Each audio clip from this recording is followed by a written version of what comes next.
Hey guys, so this is my quest for the best Elborn inspired Basque cheesecake. So I already made 4 recipe testing for the past week. And ito yung una kong ginawa. This is the same recipe na ginagawa ko for cheesecake sampler. Same texture. Basically wala akong ginago except for the baking time and baking temperature. So I bake this at a higher temperature at 250 degrees ata for 40 minutes. So ito yung naging texture niya. Pakita ko sa inyo. So marami tayong cheesecake na kakainin today. Siyempre sasabihin ko masarap. I've been doing this for the past 10, 11 years. So okay na siya sa akin. And then I adjusted the recipe. I added more cream than the one I used for this. Medyo manipis lang siya kasi binawasan ko yung cheesecake batter nung binake ko yung cheesecake. Kasi parang nag-overflow na siya. Both of this, I baked this in a 6-inch pan. Ayan. And these two, I baked this in a 7-inch pan. So with a higher cream content, ito siya, medyo malambot siya. Mas malambot siya compared to this.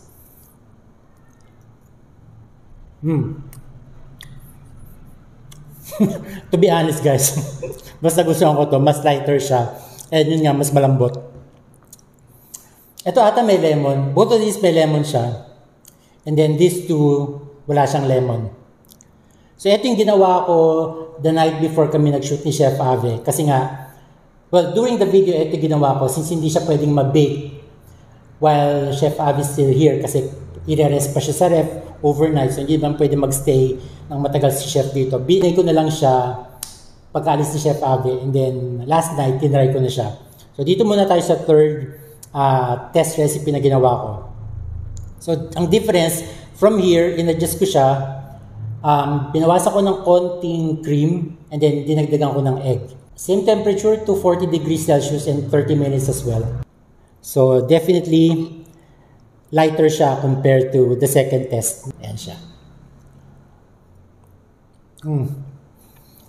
Medyo nilalapit na tayo sa texture ng Elborn guys. Almost the same yung lasa. So ang gagawin ko na lang siguro next time, yung crust kasi niya, hindi siya ganun ka crumbly. Naging parang mushy yung crust niya. So siguro babawasan ko ng butter. So this was baked at I think 240 degrees for 30 minutes and then eto binawasan ko yung baking time ng 20 minutes na lang at 250 degrees Celsius. So lahat sila na-achieve naman natin yung burnt appearance ng top ng cheesecake.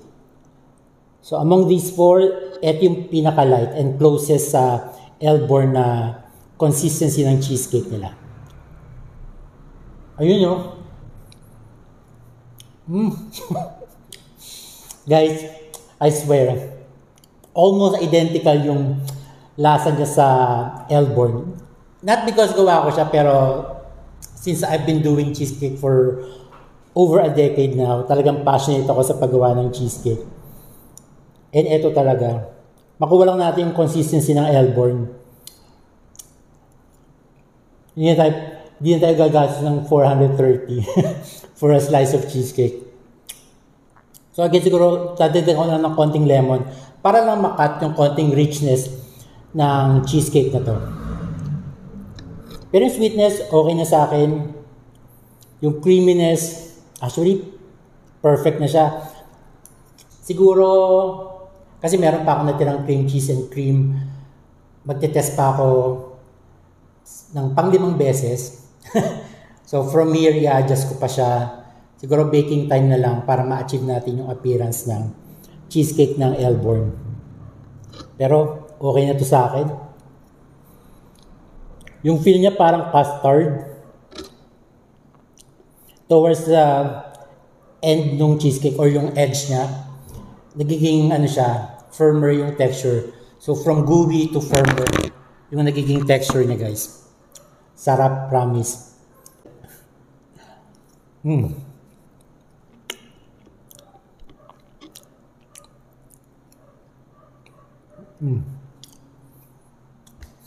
So paano tayo papayat guys? So yun lang, abangan nyo guys. at my YouTube channel yung recipe ng ating cheesecake. Thank you for watching and have a great day. Bye-bye.